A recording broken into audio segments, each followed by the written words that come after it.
Eu serei bem breve naquilo que eu tenho para falar aqui. Quem me conhece sabe o quanto eu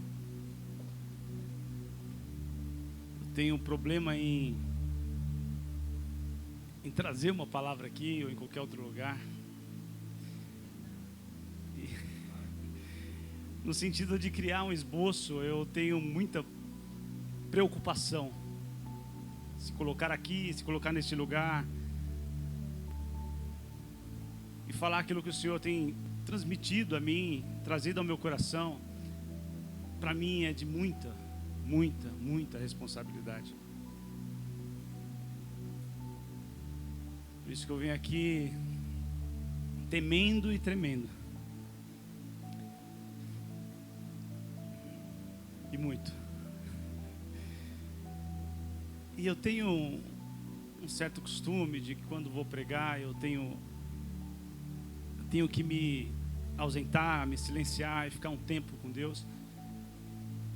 Mas nos últimos tempos Deus tem me levado para um lugar de que os meus esboços saem todos errados. Deus me dá algumas coisas e eu falo: ó Senhor, olha isso aqui, maravilhoso para esse dia. E aí é como se o Senhor bagunçasse tudo, sabe? A Fá acompanha isso de perto. Dessa vez não foi diferente. Eu parei sexta e parei sábado, o dia inteiro. Pensa no dia inteiro. Mas hoje de manhã não tinha o esposo. Sei que o Senhor também tem falado ao meu coração e tem trazido a realidade, a revelação de que por vezes Ele atrapalha um atrapalhar santo, para que nós reconheçamos que tudo vem e tudo volta de fato para Ele. Eu tenho me colocado nesse lugar de não entendimento, mas de submissão. E quando eu estava estudando sobre o que falar, obviamente o tema que vem ao nosso coração sempre é, num dia como hoje, falar sobre a Páscoa. Então comecei a ler ali Êxodo, capítulo 12, que é exatamente onde Deus, o Senhor, fala a Moisés. Ele está ali para tirar o povo do Egito. E fala a Moisés sobre criar algo que fique perpetuamente. Uma festa que dure de forma perpétua ao povo de Israel. Enquanto eu lia isso e via ou relia tudo quanto o Senhor fez, ou a maneira que o Senhor fez, o Senhor, depois de 430 anos, povo escravo, o Senhor volta e se apresenta ao seu povo.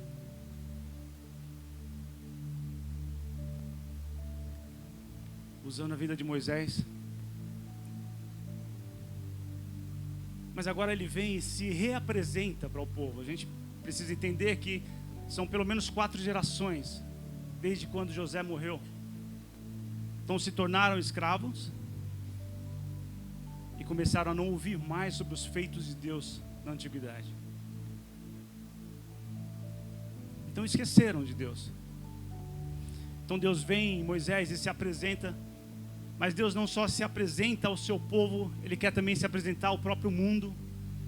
E não teria lugar melhor para se apresentar senão diante do povo egípcio. O Egito nessa época era a maior potência que existia.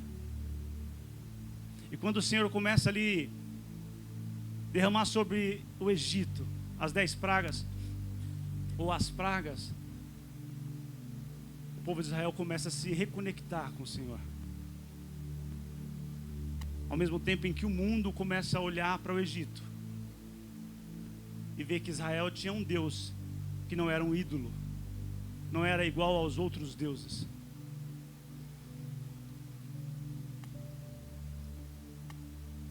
Então ele se representa. Nós temos as 9 pragas.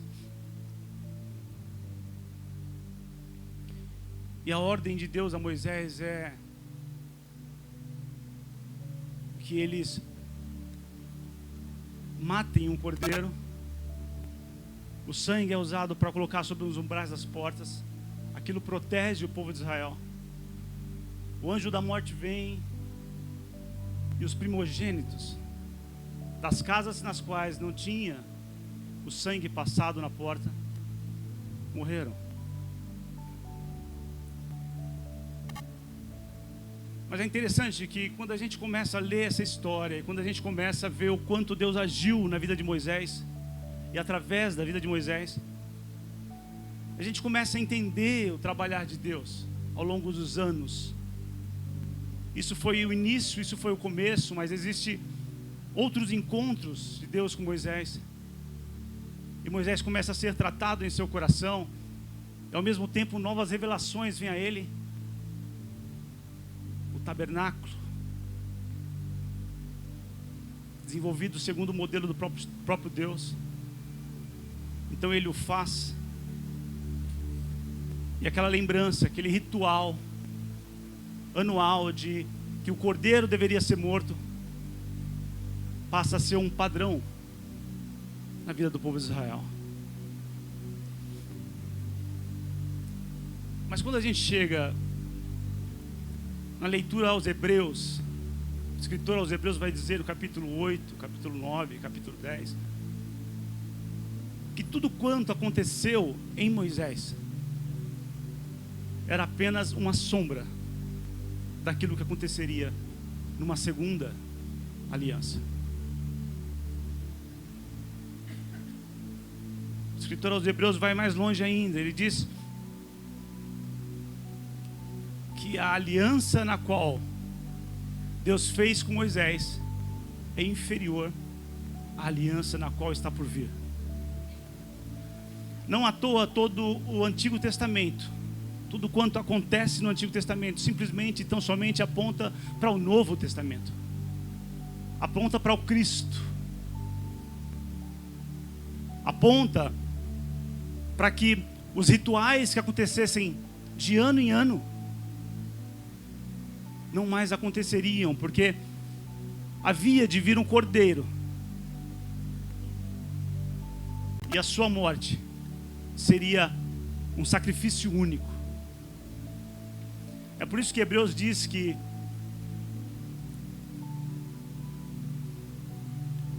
essa aliança do Novo Testamento, inaugurada em Cristo, é a aliança mais valiosa que a aliança em Moisés.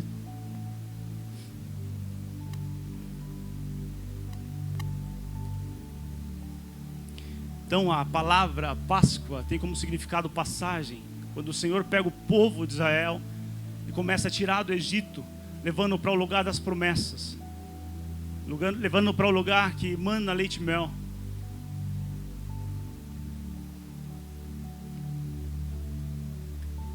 E é interessante que em nenhum momento nessa leitura de Êxodo a gente vai ler a palavra redenção. Porém, quando a gente pega o significado do livro ou do nome Êxodo, é exatamente essa a palavra, redenção.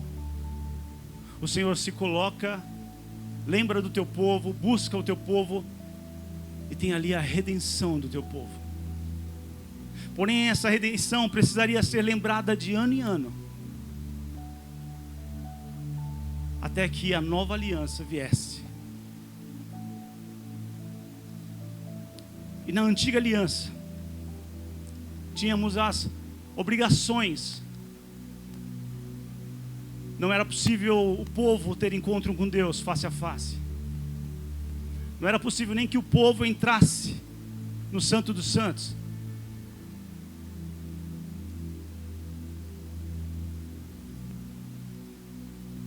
Apenas o sumo sacerdote tinha esse lugar, tinha esse privilégio.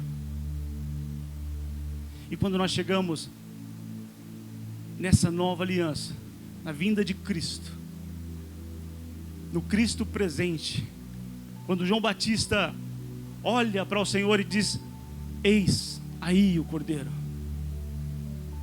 Não é sobre cordeiros para cobrir pecado.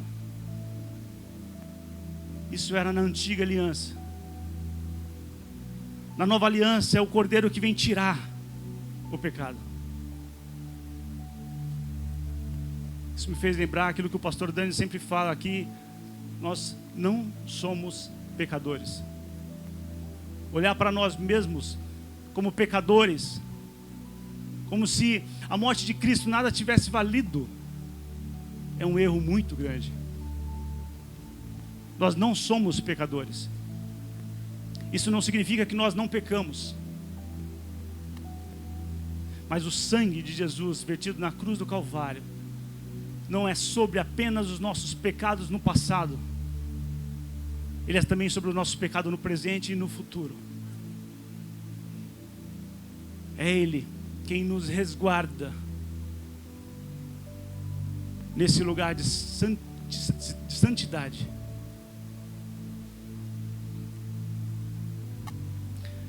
No memorial inferior, que é o memorial de Moisés, o Deus fala para ele: façam um memorial de mim. Ou seja, lembram sempre disso, de ano em ano, quando vocês fizerem, lembra disso, lembra do que eu fiz aqui. Mas qual é o contexto? O que de fato eles precisariam lembrar? Eles precisariam lembrar todo o contexto do que aconteceu ali, pelo menos de como Deus, com braço forte e mão estendida, os tirou dali. Uma das coisas que eles precisariam lembrar. Outra coisa, lembrar de como Deus destruiu os ídolos egípcios com as 10 pragas. Outra coisa, lembrar como Deus abriu o mar vermelho dando um sinal verde para a passagem dos hebreus, e ao mesmo tempo fechou o mar para exterminar não o povo egípcio, mas os perseguidores, os inimigos. O memorial também é para que eles sempre lembrassem dessa passagem, de um tempo de vergonha, de um tempo de escravidão, de um tempo de Egito, para um ambiente de promessas, das mais riquíssimas possíveis. E por mais que tudo isso seja grandioso, por mais que inclusive as leituras que a gente tem acerca de Moisés com Deus, as experiências que ele tem com Deus, isso nos faz ler e desejar isso para nós. Mas a gente precisa entender que essa Páscoa, ou essa lembrança na qual Deus fala para que Moisés tenha, juntamente com o seu povo, é diferente da lembrança que Deus traz para nós na nova aliança. Na antiga aliança tinha todos os ritos, tinham as mortes, que inclusive em algum momento na Bíblia o Senhor fala: eu nunca me agradei com o cheiro de sacrifícios de animais. Não é sobre sacrifícios, é sobre obediência. Então agora, numa nova aliança, o Senhor traz a nós uma diferente Páscoa, uma diferente passagem. Não que todos os feitos dos quais o Senhor fez no tempo de Moisés devam sair da nossa memória. Mas é interessante que a morte do Senhor é exatamente nesse mesmo tempo de Páscoa, mês de Nissan, ou Abib. E quando o Senhor morre, exatamente numa sexta-feira santa, Ele nos faz lembrar de tudo quanto Ele colocou, quanto Deus colocou como memória ao povo de Israel. Mas Ele traz para nós uma nova aliança. E debaixo desta aliança, a lembrança na qual o Senhor dá a nós, para que tenhamos, não é mais a matança de animais, não é mais um padrão de ações, mas a lembrança que o Senhor nos coloca, para que tenhamos a partir dessa nova aliança, é que todas as vezes que comemos do pão e bebemos do cálice, nós anunciamos a morte do Senhor. E quando Paulo diz isso em 1 Coríntios capítulo 11, ele está dizendo: lembrem da morte do Senhor. Mas qual é o contexto agora na nova aliança que o Senhor quer que de fato nós lembremos? E nós poderíamos falar sobre questões teológicas.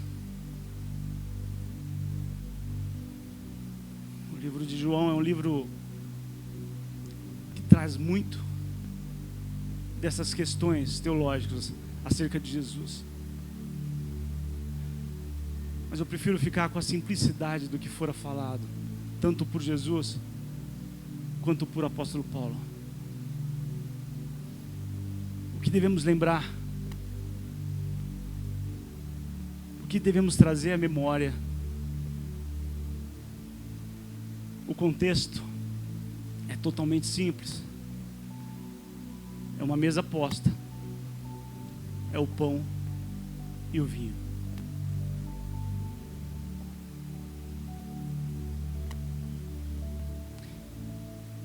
É o pão que remete ao corpo do Senhor. É o vinho que remete ao sangue do Senhor. Mas mais do que isso, a mesa também é a presença. Fala da presença de Deus. Não é sobre rituais, por mais que muitas igrejas continuam com seus rituais. O que o Senhor deseja é que momentos como esse aqui, sentados à mesa do Senhor, nós relembremos que esse lugar tem a sua presença.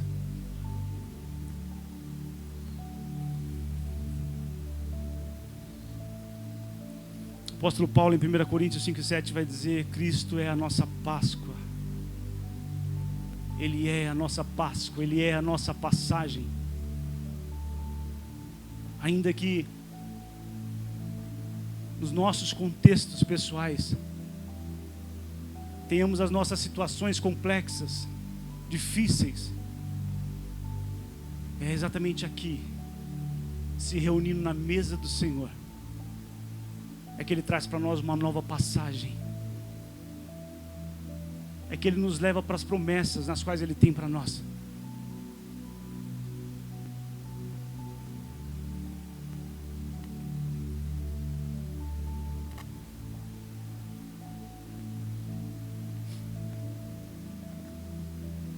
E a lembrança da morte do Senhor também não pode ficar sem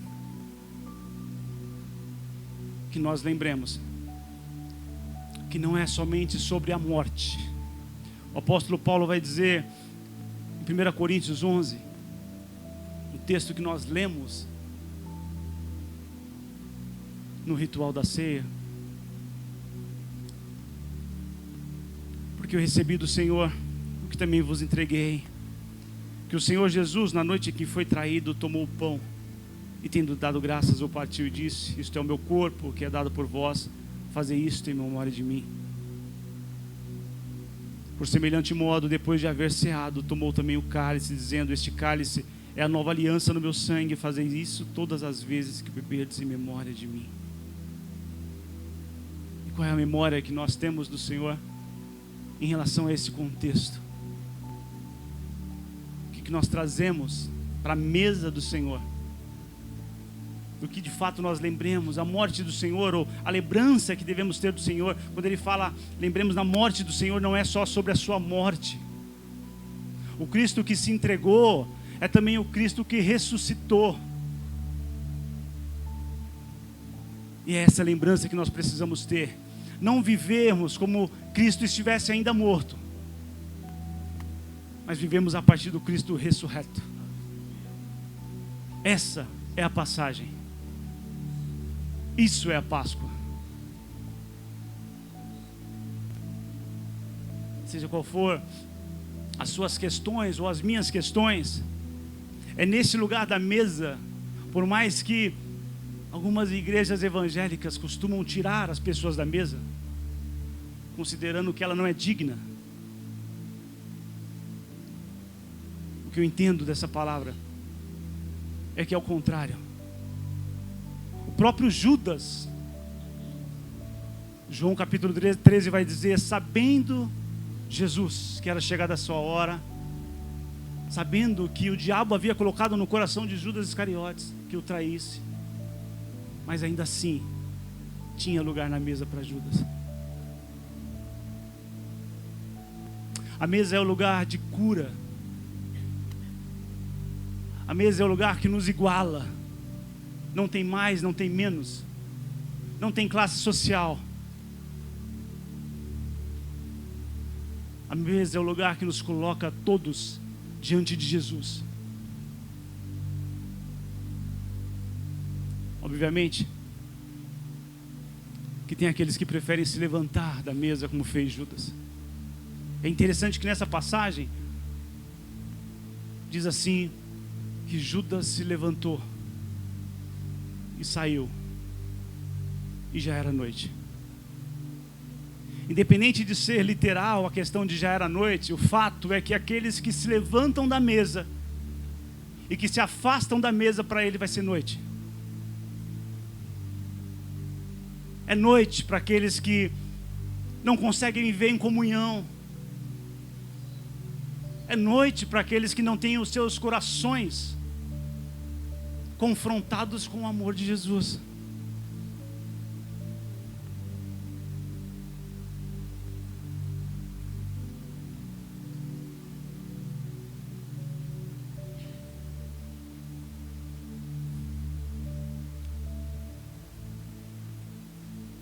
Mas nós glorificamos a Deus porque a mesa está posta. Nós temos uma família que se assenta à mesa. Poderemos falar sobre o levantar da mesa e o lavar os pés. Que mesa e chão se combinam. Porque no chão eu sirvo e na mesa eu estou frente a frente com você. Na mesa você coloca as suas questões e eu coloco as minhas. Quando falamos sobre as nossas questões, sobre o nosso andar com Deus, sobre as dificuldades no andar com Deus, a cura, a perdão, a mudança de coração. Na antiga aliança, o Senhor desejava que as suas palavras entrassem nos corações e na mente das pessoas. Mas o que eles compreenderam é que isso deveria ser de forma ação e não coração. Tem aqueles nefilins que até hoje os judeus usam, que amarram o seu braço esquerdo ao lado do coração e outro na sua testa, entre os olhos. Mas havia uma promessa, considerando a nova aliança que viria. E a promessa era: os seus corações de pedras serão transformados em corações de carne, em corações sensíveis. A promessa era: eu imprimirei as minhas palavras no seu coração. Agora, diante dessas verdades da nova aliança, porque muitos de nós não vivemos isso de fato? Qual é a aliança que de fato nos direciona? Ou sob qual aliança nós estamos? É por isso que no contexto de 1 Coríntios 11, 25, o apóstolo Paulo fala: examine, pois, o homem a si mesmo. Há quem pense, ou há quem entenda, que tem a ver com olhar para os nossos corações e falar: não, eu não sou digno, eu estou em pecado. Há quem pensa. Mas a verdade é que aqueles que olham para os seus corações e têm o entendimento do que de fato é a ceia do Senhor, ainda que em pecado, eles nunca sairão da mesa. Porque não são sobre corações rebeldes, não são sobre corações que já decidiram o que querem da vida e querem o mundo, mas são pessoas que lutam dia após dia contra o pecado. A esses são bem-vindos à mesa. É isso que o Senhor deseja conosco. O Senhor nos quer que estejamos neste lugar de cura. Não é sobre tirar pessoas da mesa, é sobre abrir espaço para que as pessoas de fato sejam encontradas por Deus.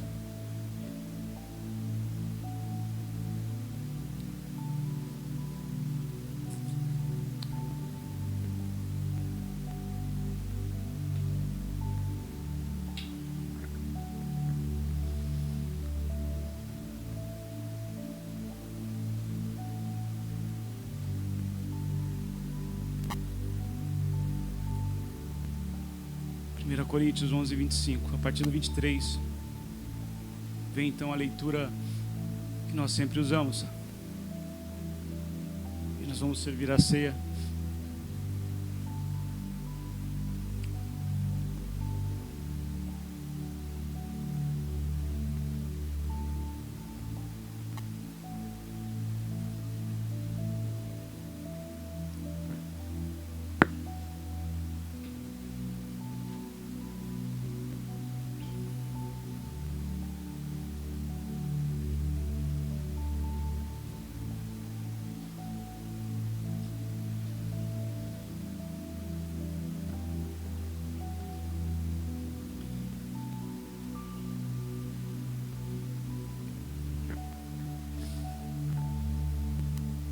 Diz assim, 1 Coríntios 11, a partir do 23.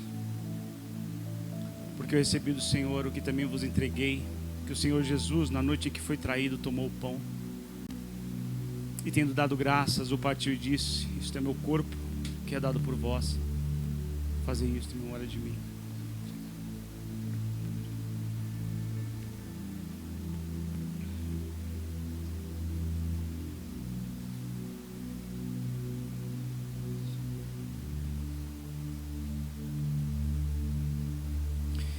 Nós compreendemos a ceia como um ritual,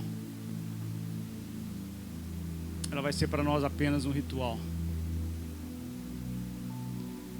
Quando nós entendemos a ceia como algo espiritual, ele vai ter um poder, ela vai ter um poder sobrenatural sobre as nossas vidas. Que ao cearmos, que haja cura no corpo e na alma, que haja ressignificado para aquilo que muitos chamam de religião. Religião não é o problema, o significado de religião é religar, e é ligar novamente o homem a Deus. Mas a religião, no contexto do próprio homem, só traz o afastamento da mesa.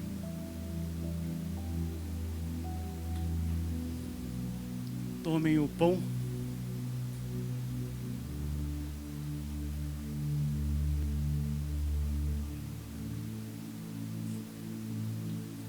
Tomem o cálice.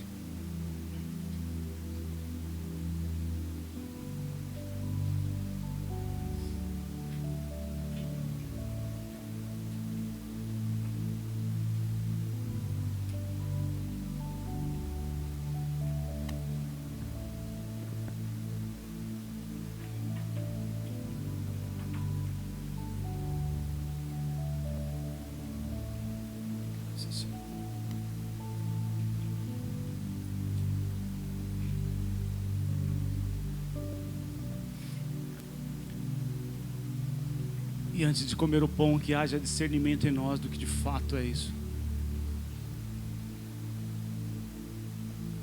O apóstolo Paulo continua dizendo que é por isso que há muitos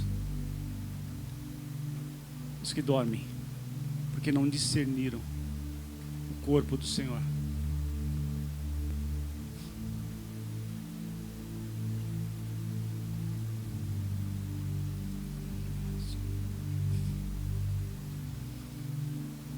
Tomem o pão e comem do pão.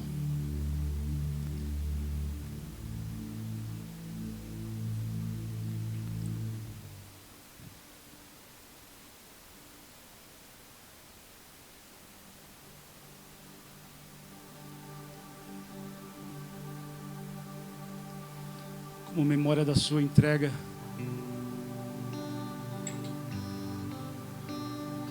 como memória do Cordeiro sem mácula, sem nenhum pecado. Entregue.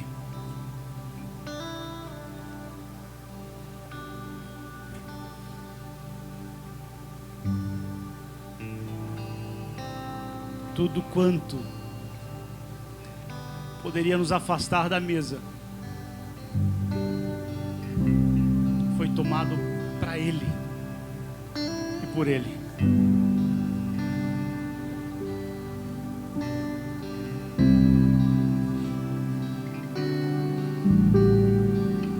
O que poderia nos afastar do amor de Deus?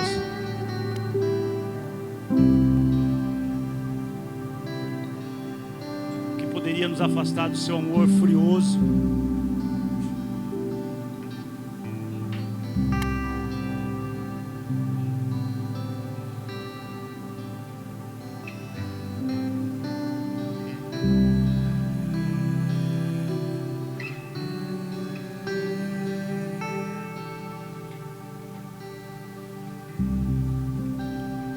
Digno é o Cordeiro que foi morto. Tomem também o cálice. Digno é o Cordeiro. Este cálice é o Novo Testamento no meu sangue. Fazei isso todas as vezes que beberdes em memória de mim. Porque todas as vezes que comerdes deste pão e beberdes deste cálice, anunciais a morte do Senhor até que venha.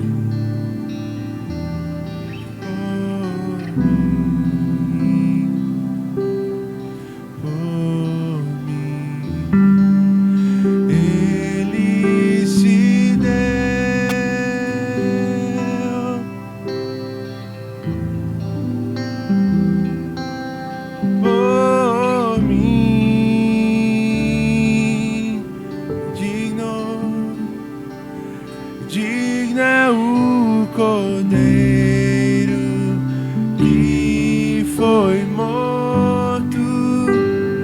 Digno é o Cordeiro que foi morto. Digno é o Cordeiro que foi morto. Aleluia.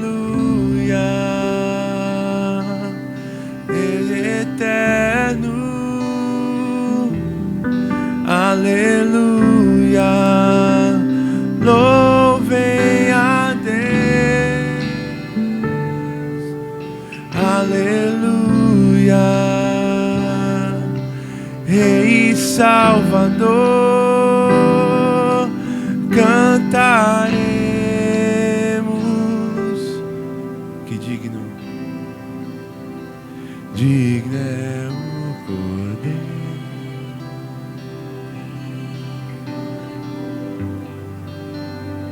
Digno é o Cordeiro que foi morto por mim, por mim, por mim.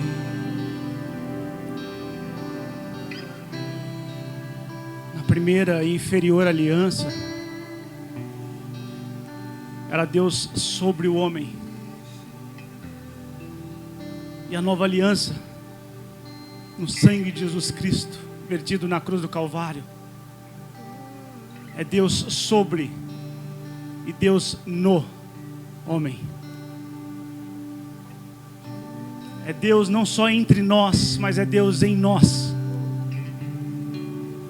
Isso deveria mudar tudo em nós, deveria mudar o nosso cristianismo.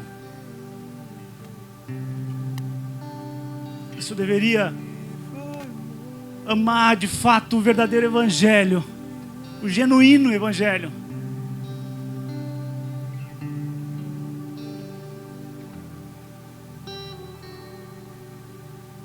Deixa Deus fluir através da sua vida.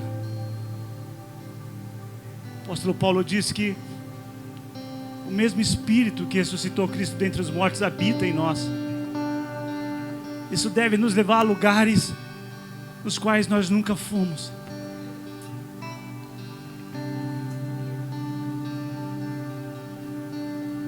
Isso deve mudar o nosso estilo de vida. Isso deve desconstruir o nosso caráter quando duvidoso. E nos levar a esse lugar de construção em Deus.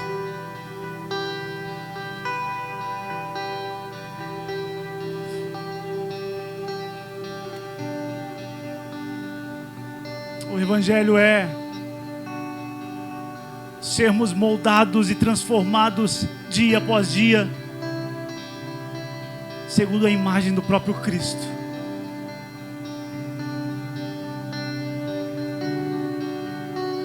Se é isso que nós desejamos, há lugar na mesa. Há lugar na mesa.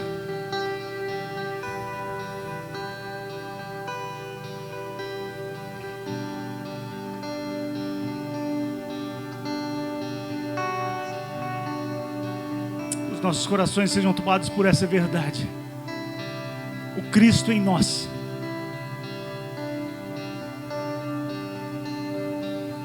O Deus que pode fazer tudo sem nós, mas preferiu fazer com a nossa participação e nos chama para isso. E nos chama para o processo. Somos co-participantes daquilo que Ele escolheu fazer aqui e agora.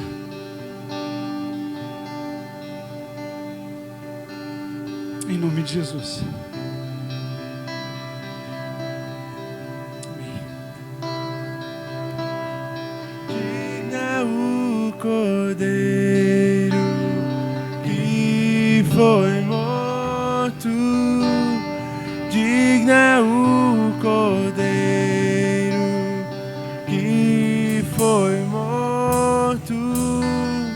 Digna o Cordeiro que foi morto. Aleluia, Rei eterno. Aleluia, louvem a Deus. Aleluia, Rei Salvador, cantaremos. Você pode ficar de pé, cantarmos. Digno é o Cordeiro que foi morto. Digno é o Cordeiro que foi morto. Digno é o Cordeiro que foi morto por mim. Ele morreu por mim e por você.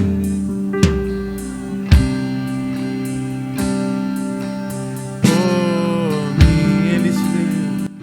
Ele se deu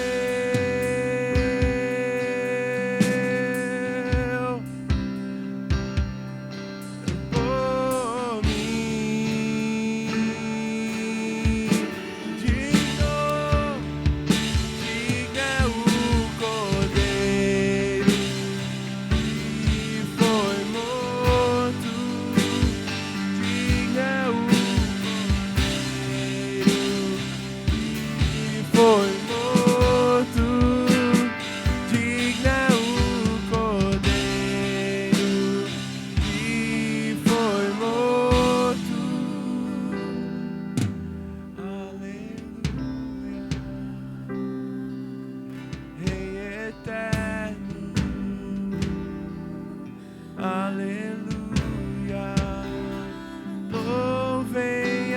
Deus, aleluia, Rei Salvador.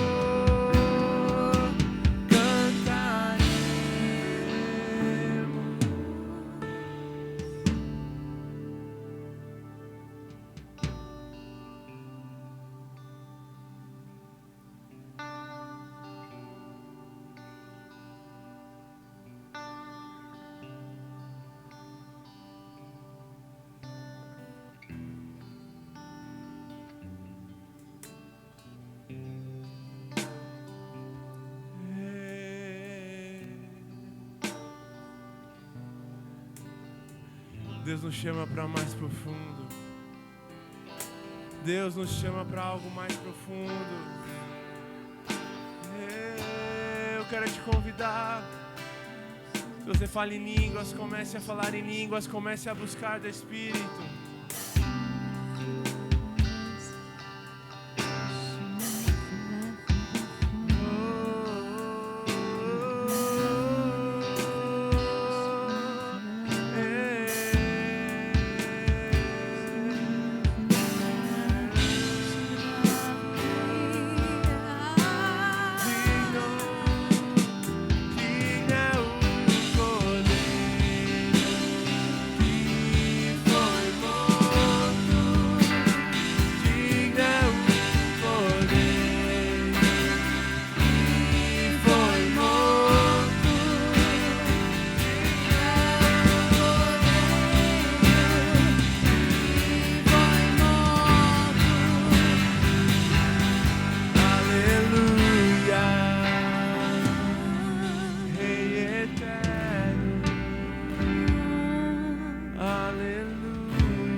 Agradecemos, Senhor. Nós te agradecemos por este lugar, nós te agradecemos pelas pessoas que se assentam, Senhor, diariamente à tua mesa. Nós te agradecemos porque não nos tem faltado a tua presença, e isso é tudo que nós precisamos.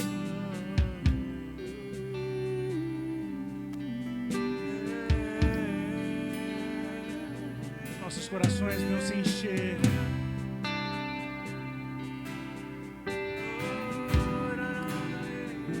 do que somente a tua presença pode nos proporcionar.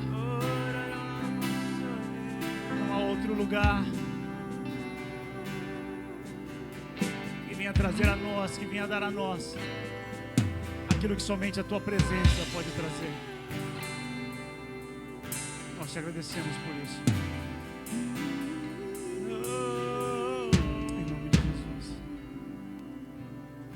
Amém.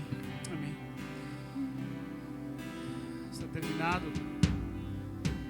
Fiquem à vontade para sair. Precisar também de oração. Se quiser oração, os pastores estão aqui à frente. Nós estamos aqui à frente para orar naquilo que você precisa, se é algo específico. Tenha uma semana cheia da presença do Senhor, sem esquecer que na terça-feira nós temos um encontro aqui do culto que leva exatamente esse nome, a presença. Tenha uma semana abençoada.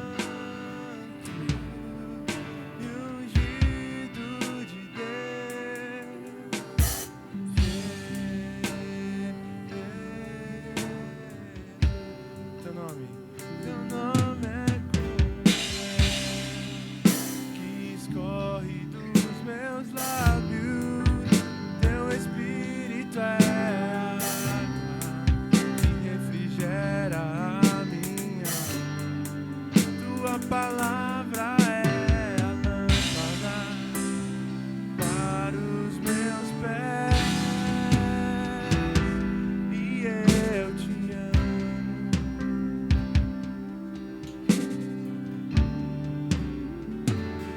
Jesus.